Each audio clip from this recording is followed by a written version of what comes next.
Hello everyone, thank you for being here. Today I will talk about one of the most famous works in the piano repertoire, Robert Schumann's Carnaval, Opus 9. We will focus on a comparison of the first French and German editions of this piece. Carnaval is a collection of character pieces that has become a staple of piano repertoire. However, this strongly positive reception was not achieved during Schumann's lifetime, and the whole piece was only performed after his death. In fact, the publication of Carnaval encountered many obstacles, especially in Schumann's home country, Germany. Schumann started negotiating with publisher Breitkopf and Herter about publishing Carnaval in November 1835. The original title in English was Carnaval Pranks on Four Notes by Florestan. As we can see, this title itself is dazzling with fantasies, and that may be one reason why the first attempt at publication failed. Schumann then revised the work and simplified the titles, trying to align with other German publishers' preferences, but these efforts still also failed. Finally, in August 1837, the piece was published in Germany, and this edition of Carnaval is the one that most pianists perform today. However, did you know that there is another edition of this piece that was published earlier in France? The French edition of this piece was published by French publisher Maurice Schlesinger. It was published as a supplement to the Paris Musical Review and Gazette in July 1837. The Paris Musical Review and Gazette was an influential French music periodical. This music periodical was founded by Maurice Schlesinger, and it was published in Paris from 1835 to the 1880. At the very beginning of the publication negotiation, Maurice Schlesinger expressed a warm appraisal of the work. However, he also mentioned critical suggestions on their correspondence, in which he advised Robert Schumann to abridge the works with letters, name anagrams, and elements evoking fantastic atmosphere. Schumann, in reply, shortened the original composition from 22 movements to the 12 movements. Here are the 22 movements in the German edition, and I used the green color to highlight the 12 movements in the French edition. In addition to shortening 10 movements in the French edition, Schumann also changed the title of the last movement. In the German edition, it's much less Davidsbündler, contre les Florestan. However, in the French edition, it's only one word, finale. Also, in the movement Sphinxes, he also added the number 3 before Sphinxes in the French edition. He further rearranged the presentation of pieces on the page so that the paired structure were more obvious. For example, this is how Chiarina and Chopin were presented in the German edition and the French edition. As we can see, the French edition makes the pairing clearer. As with the publication, promoting Carnaval was also very difficult. Schumann's wife, Clara, considered this piece too difficult for a general audience. Chopin was reported to have said that Carnaval was not music at all. Only Liszt acknowledged the greatness of this piece and champagne this Carnaval as a masterpiece equal to Beethoven's Diabelli variations. However, even Liszt, the most famous virtuoso pianist during his time, had difficulties promoting the piece to the general public. Liszt gave a solo performance in Leipzig in 1840, including Carnaval in his program, and he omitted several movements. Here, I used the blue color to highlight the movements he chose from Carnaval. Another performance of Carnaval happened in 1845. and this performance has been offered high praise. Here I use the red color to highlight the program of this performance. If we compare this program with the first French edition, we can notice that it was very likely close to the French first edition. And the positive attitudes support a certain preference for the simplified version in the 1840s. The question arises, if the French first edition was preferred, why have most of us never heard about it? And why do most of us learn and perform the German edition? We have presented the score differences between the two editions before, and now let's move to the structural and narrative aspects. We will then explore how the omitted movements in the French edition influence the overall conception and provide an understanding of Schumann's aesthetic intentions. Now let's first go back to the title. Although there are many differences between the two editions, the final title of the publication of both editions is the same as Carnaval, Little Scenes on 4 notes. What about these 4 notes? In fact, it's a movement almost halfway through the piece. It's written out on a line, and the title is called Sphinxes in the German edition and 3 Sphinxes in the French edition. Actually, it includes 3 groups of 4 letters. In German notation, E flat is S, C is C, B is H, A is A flat is AS. So the first set is A.S.C.H.A. Both of the second and the third set is A.S.C.H. In the French edition, with the number 3 in front of the Sphinxes in the title, we probably could interpret the piece 3 Sphinxes only meaning 3 sets of notes. The second and third sets of notes are the motifs of the whole piece, and they are major elements in making Carnaval a piano cycle. Regarding the meaning of Sphinxes without the number 3 in the German edition, we will come back to it later. From the aspect of the structure of this piece, both the French and German editions of Carnaval are structured as piano cycles. In both editions, 2 recurring motifs derived from Sphinxes are present throughout the work. The first half of the piece is dominated by Sphinx number 3.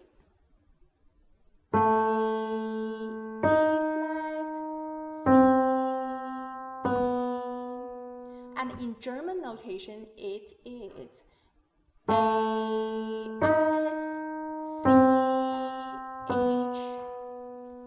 While the second half of this piece is dominated by the Sphinx number 2. A flat, C, B, and in German notation, it's A.S.C.H. Both motifs are based on the letters A.S.C.H., which was the hometown of Ernestine, who was the fiancée of Schumann at that time.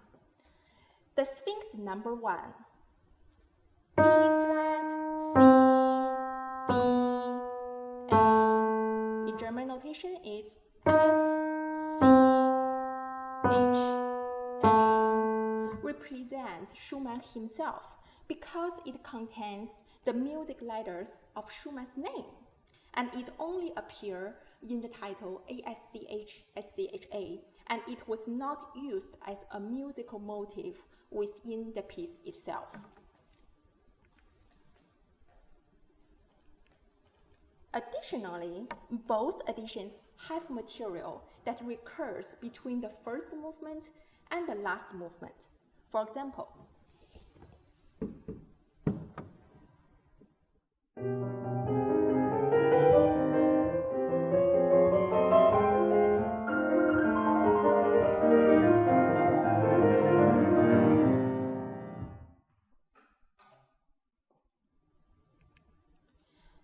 In addition, also both editions present a cyclic succession of keys, moving through 7 keys that form major and relative minor pairs, and these keys follow the descending circle of fifths.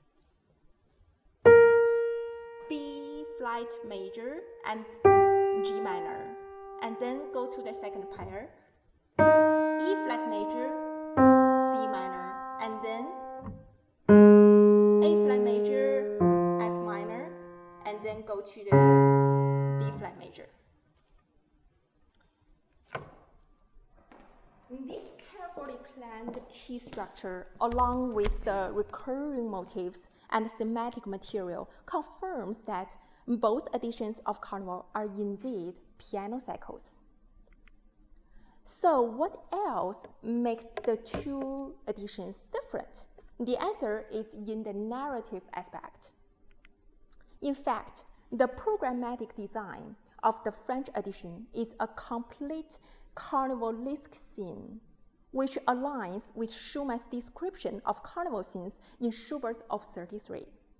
In 1835, Schumann had published a review of Schubert's German dances Op. 33 in the New Journal of Music. In this review, Schumann included vivid description of carnival scenes. Before diving into these specific descriptions, it's very important to understand the context. The whole review article is one of Schumann's most imaginative and playful Davidsbündler extravaganza. In the Old Testament, there is a story about a young shepherd boy named David. David belonged to the Israelites, who were at war with the Philistines. The Philistines had a joint leader named Goliath. Every morning, Goliath challenged any Israelite to fight him.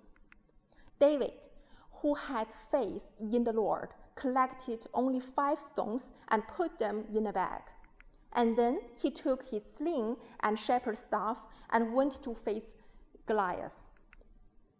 David trusted the Lord to protect him. He quickly threw a stone with his sling, and the stone hit Goliath in the forehead, and the joint man fell to the ground.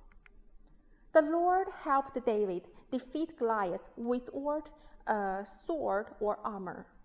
The story's point is that, in the end, the little boy is more powerful than the big guy. Inspired by this story, Schumann created the idea of the Davidsbündler, League of David. Schumann saw himself as David, battling against the Philistines of the music world. For Schumann, the League of David symbolized his mission to promote new, expressive, and emotionally rich music, fighting against the conservative tendencies of the time. As a self-proclaimed fan of Schubert, Schumann imagines a meeting of Davidsbündler, where the group discusses Schubert's collection of short waltzes. The main character, Florestan, is full of energy and excitement throughout the scene. In this musical evening, Florestan keeps communicating with Stella, a nickname for Clara Wieck. At one point, Clara begins playing Schubert's Op. 33. In a surprising moment, Florestan declares that Schubert's German dances Op. 33 is like a tableau of characters. A painter should sketch these characters and project them as magic lantern show slides, adding a visual layer to the musical experience. Suddenly, Florestan rushes out of the door, leaving Schumann to explain his abrupt departure. Schumann says, "Florestan, as I may explain, is in the habit of breaking off at the moment of highest enjoyment, perhaps to preserve its entire freshness and fullness in his memory." Later, Florestan returns, and now comes down and transports everyone into the imaginative world of a grand carnival, reimagining the top 10 pieces of Schubert's German dances Op. 33. If we look closer, it's very tempting to draw relationships between Schumann's imagined scenes of Schubert's Op. 33 to the French edition of his own Carnaval, and most of them match on different levels. For example, some are exact twins, such as the third movement of Schumann's Carnaval, Arlequin, and the third piece of Schubert's Op. 33, Leaping Arlequin. Some pairs are not the same, but share similar moods or gestures, such as the movement Pantalon et Colombine in Schumann's Carnaval and the fifth piece, A Man Chasing a Woman in Schubert's Op. 33. Schumann himself described Op. 33 as complete carnival dances, suggesting that the scenes and characters are related to the Italian Commedia dell'arte. In addition, Schumann obviously rearranged the order of those imaginary ideas in his Carnival, which better fits into a chronological story.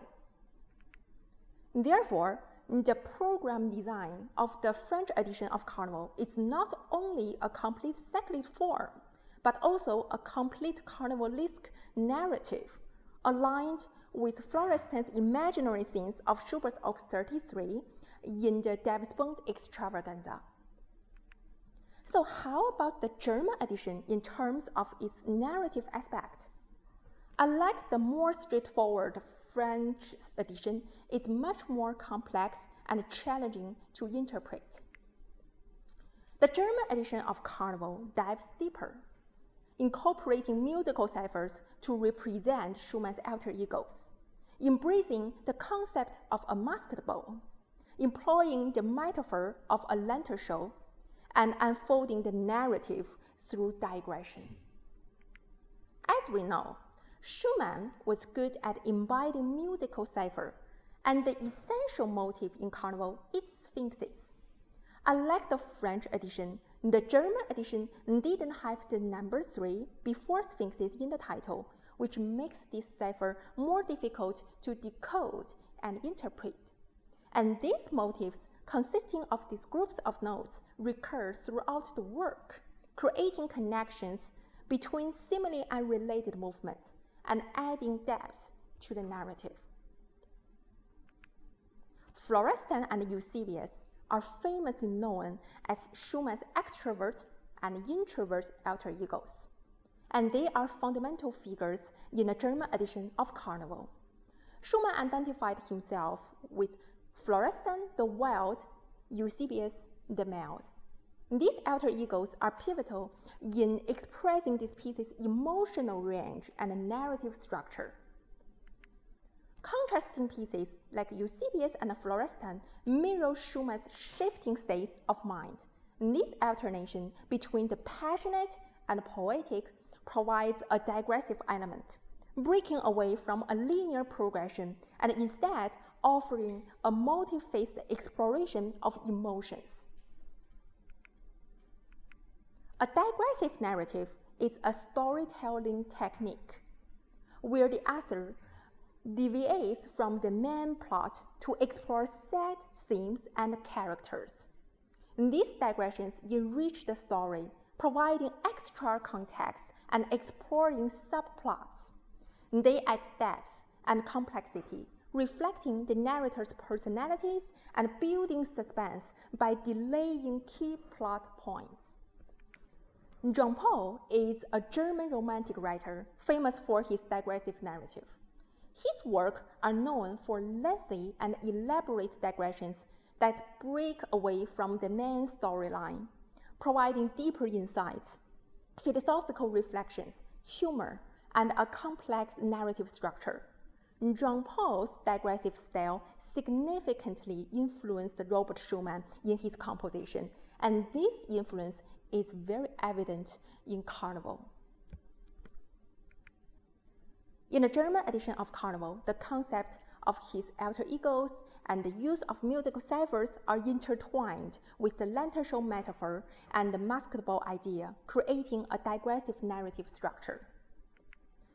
Each piece in Carnival symbolizes a different character or scene, much like the participants at a masked ball who adopt various costumes and personas.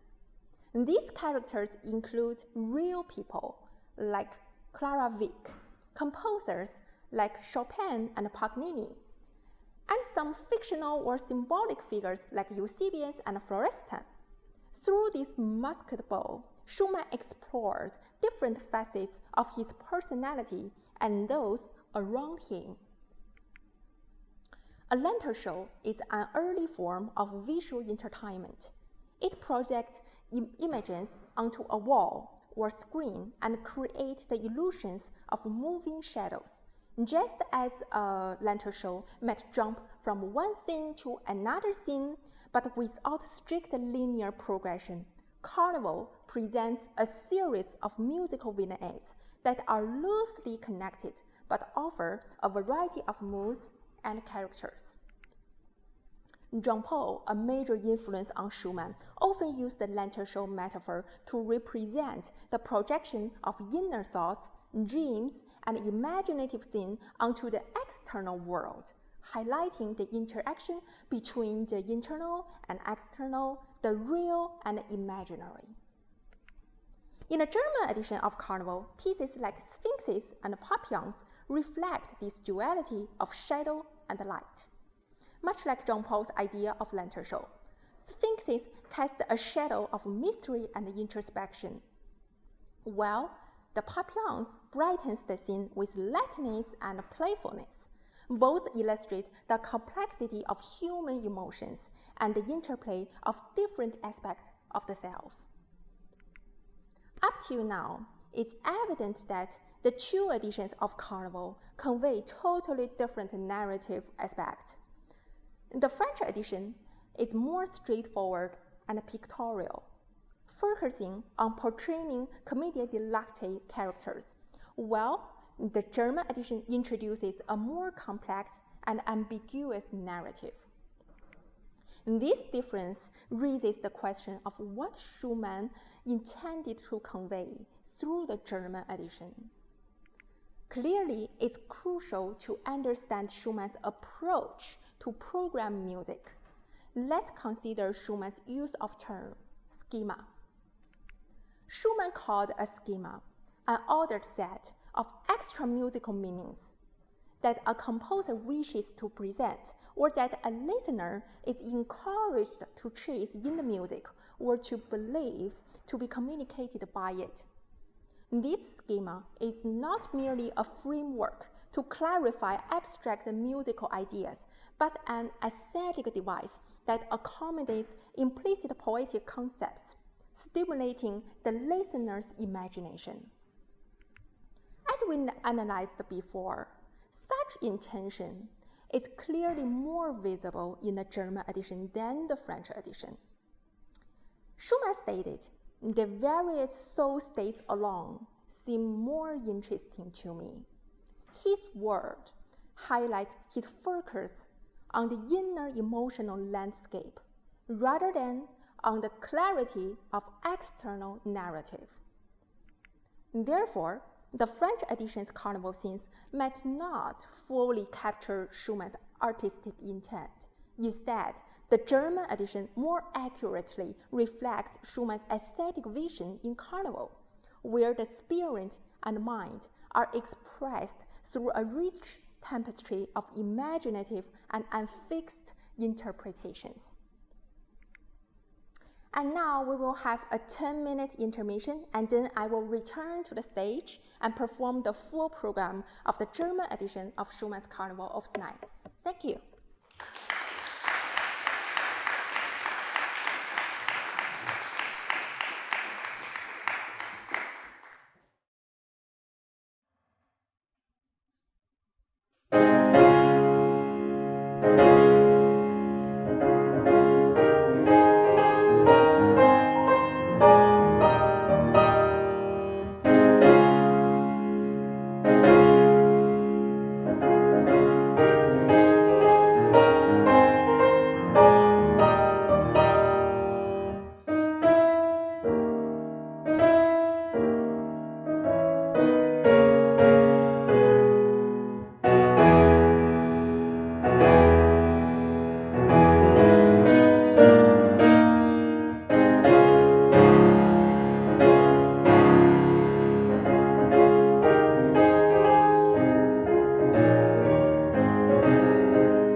Thank you.